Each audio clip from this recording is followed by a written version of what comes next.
नमस्ते जोहार, मैं राजू और आप देख रहे हैं 24 झारखंड न्यूज। चलिए जानते हैं सुबह से लेकर शाम तक की तमाम बड़ी खबरों को।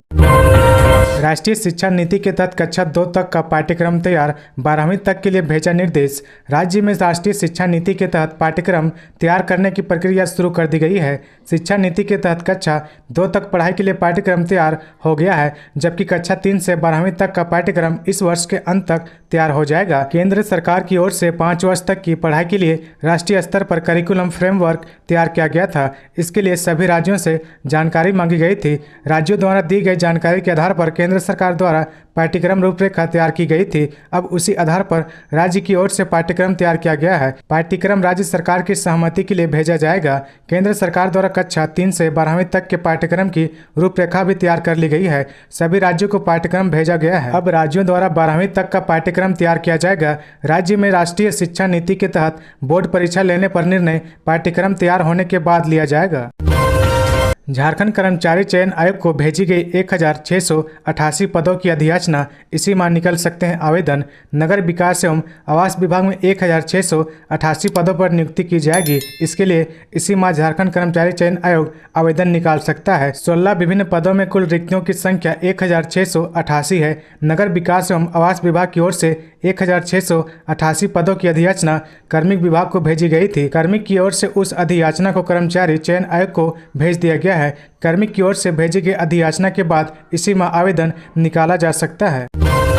कुर्मी आंदोलन को लेकर रांची से कोटशिला होकर जाने वाली 54 ट्रेनें रद्द। कुर्मी को एसटी में शामिल करने समेत अन्य मांगों को लेकर शुरू हुआ आंदोलन तेज हो गया है। इस कारण रविवार को रांची से वाया कोटशिला होकर जाने वाली अधिकतर ट्रेनों का रद्द कर दिया गया है। 5 अप्रैल से खड़गपुर रेल मंडल से खेमासूली स्टेशन व आंध्रा मंडल के कुस्तेर स्टेशन पर आंदोलन के कारण ट्रेनें सेवा अब तक प्रभावित है।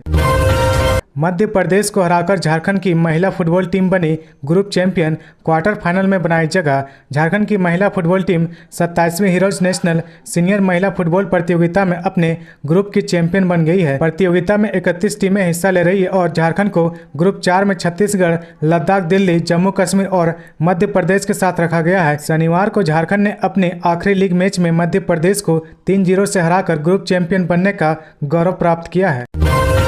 झारखंड में कोरोना के 6 नए मामले, कुल एक्टिव केस की संख्या 57। देश भर में कोरोना के मामले एक बार फिर बढ़ते नजर आ रहे हैं। देश के कई हिस्सों में कोरोना के नए मामले में वृद्धि हो रही है। कई राज्यों में तो मास्क को फिर से अनिवार्य कर दिया गया है। इसी बीच झारखंड में भी कोरोना के नए मामले सामने आ रहे हैं। झारखंड के स्वास्थ्य विभाग की ओर से शनिवार रात जारी आंकड़ों के मुताबिक 24 घंटों में राज्य में कोरोना के 6 नए मामले की पुष्टि हुई है। हालांकि अच्छी बात यह है कि 24 घंटे के अंदर 7 लोग कोरोना से रिकवर भी हुए हैं, जिसके बाद अब राज्य में कोरोना के 57 एक्टिव मामले हैं। आगे बढ़ने से पहले अगर अभी तक आपने इस चैनल को सब्सक्राइब नहीं किया तो प्लीज सब्सक्राइब कर ले, जिससे आपको झारखंड की हर छोटी से बड़ी खबर की अपडेट आप तक पहुंचता रहे। पद्मश्री डॉक्टर जानम सिंह सोय का रांची एयरपोर्ट में जोरदार स्वागत। पद्मश्री डॉक्टर जानम सिंह सोय का रांची एयरपोर्ट में जोरदार तरीके से सिंहभूम आदिवासी समाज रांची की ओर से स्वागत किया गया। जानकारी हो कि सोय को हो भाषा साहित्य के संरक्षण और विकास में योगदान के लिए पद्मश्री दिया गया है। स्वागत के दौरान उनके साथ कई लोग जमकर थिरके।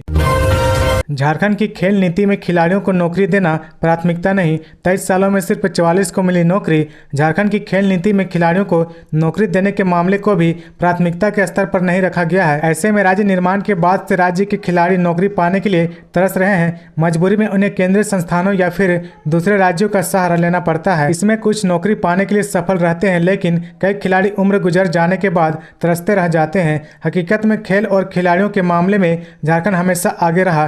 खिलाड़ियों ने अपनी प्रतिभा से पूरी दुनिया में झारखंड का परचम लहराया है। इसमें क्रिकेट, फुटबॉल, हॉकी, तीरंदाजी, एथलेटिक्स, कुश्ती, लॉन बॉल सहित अन्य खेल शामिल हैं। नियोजन नीति का विरोध कर रहे छात्र संगठन। झारखंड में 60-40 आधारित नई नियोजन नीति का कई छात्र संगठन विरोध कर रहे हैं। झारखंड स्टेट स्टूडेंट यूनियन के द्वारा बजट सत्र के आखिरी दिन विधानसभा घेराव कर अपना विरोध दर्ज कराया गया। साथ ही छात्रों के द्वारा डिजिटल आंदोलन भी किया गया। ट्विटर पर 60-40 न्याय चलतों के नारे के साथ सरकार की नई नीति का जमकर विरोध हुआ और करीब 3.5 लाख ट्वीट किए। लेकिन अब तक छात्र संगठन में 2 मत सामने आ रहे। पूरा विरोध 2 गट में बंट गया है। जानकारी हो कि झारखंड झारखंड यूथ एसोसिएशन और झारखंड स्टेट स्टूडेंट यूनियन ने बीते कुछ दिन पहले नए नियोजन नीति के विरोध में 8 अप्रैल को मुख्यमंत्री आवास घेराव और 9 अप्रैल को मशाल जुलूस और आगामी 10 अप्रैल को झारखंड बंद आहूत किया था। लेकिन राज्य के शिक्षा मंत्री रहे जगन्नाथ महतो के निधन के बाद झारखंड स्टेट स्टूडेंट यूनियन ने प्रेस वार्ता कर यह ऐलान किया कि जगन्नाथ महतो के सम्मान में कार्यक्रम को स्थगित कर दिया गया है और 19 अप्रैल को झारखंड बंद बुलाया गया है। कुर्मी समाज को लुभाने का हेमंत सरकार का प्लान, जगन्नाथ महतो की विरासत संभालेंगी उनकी पत्नी।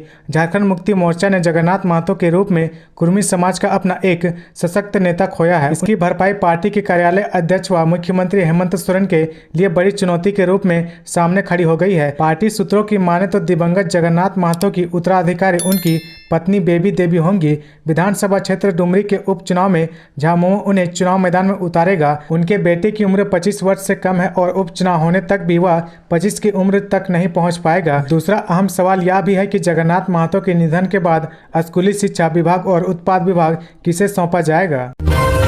अवैध खनन मामले में ईडी ने पंकज मिश्रा पर एफआईआर दर्ज करने का लिखा था पत्र पर डीएमओ ने इन लोगों पर कराई प्राथमिकी। साहिबगंज जिले में 1000 करोड़ के अवैध पत्थर खनन मामले में ईडी ने पंकज मिश्रा, विष्णु यादव व अन्य पर प्राथमिकी दर्ज कराने का निर्देश दिया था, पर डीएमओ ने इस मामले में पंकज मिश्रा के सहयोगी अभय उर्फ पिंटू यादव तथा विष्णु यादव उर्फ छोटू यादव के खिलाफ जिरवा बाड़ी ओपी में प्राथमिकी दर्ज कराई। पंकज मिश्रा का जिक्र तक नहीं किया गया। इस बीच 3 दिन की ईडी की जांच के बाद शनिवार को जिला प्रशासन ने कार्रवाई की। डीसी ने जिला खनन पदाधिकारी, सदर एसडीओ, सदर डीएसपी, मांडर सीओ, जिरवा बाड़ी थानेदार से अवैध खनन को लेकर स्पष्टीकरण पूछा है। इधर साहेबगंज स्थित महादेवगंज में 4 क्रशर ध्वस्त कर दिए गए थे तथा एक को सील किया गया है।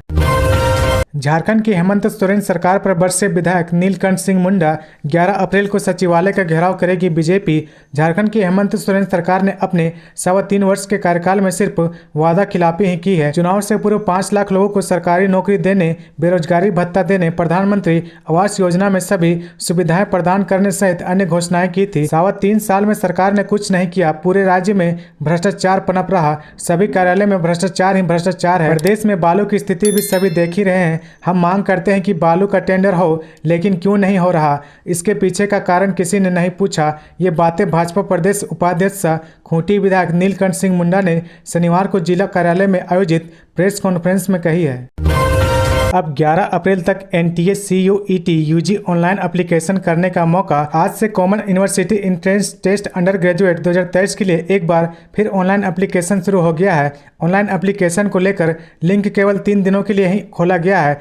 झारखंड के सेंट्रल यूनिवर्सिटी के यूजी प्रोग्राम में एडमिशन लेने को इच्छुक छात्र को अपने आवेदन का अंतिम मौका दिया जा रहा है। इस परीक्षा का आयोजन नेशनल टेस्टिंग एजेंसी की ओर से की जा रही है। नेशनल टेस्टिंग एजेंसी के मुताबिक केवल ऑनलाइन एप्लीकेशन की तारीख को बढ़ाया गया है, बाकी अन्य तिथियां निर्धारित है, उसमें किसी तरह का कोई बदलाव नहीं किया गया है। ऑनलाइन एप्लीकेशन 9 अप्रैल से 11 अप्रैल की रात 11:59 तक किया जा सकता है। ये मौका उन उम्मीदवारों के लिए दिया गया है जो अपना आवेदन पत्र जमा करने में विफल रहे। उम्मीदवार आधिकारिक वेबसाइट CUET.samarth.ac.in के माध्यम से आवेदन कर सकते हैं। हनुमान झंडा के बांस में मांस बांधे जाने पर हंगामा।